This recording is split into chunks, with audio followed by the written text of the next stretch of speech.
दोस्तों एक चेतन चोला है, अचेतन चोला में बंधुओं अगर नहीं चेतेंगे फिर मानव चेतन मिलना संभव हो जाएगा।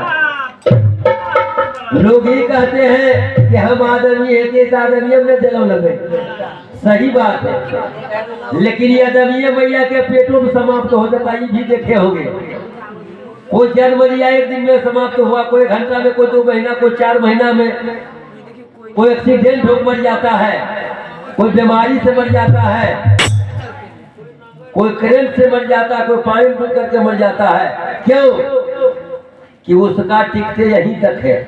और आपसे छोटे छोटे इसी ग्राम से कितना चले होंगे गए, लेकिन अभी तक रुके हुए, कारण कि आपका टिकट आगे तक बना हुआ है। इसलिए संतों ने कहा कि जा खोड़ा को साइया मार सके न कोई, बाल न बाका कर सके जो जग मेरी हो। सुनिए,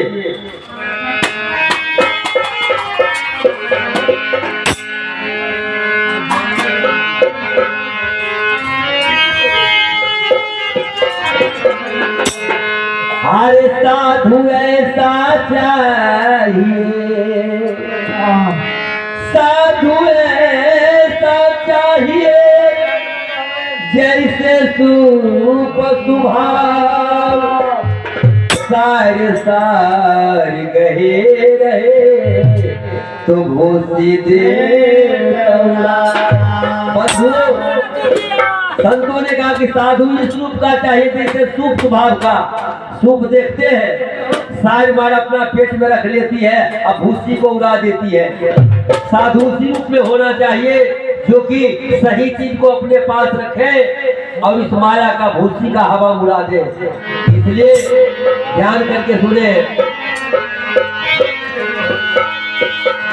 अरे बाबा हरिहराना, अरे सोनापुर में होली के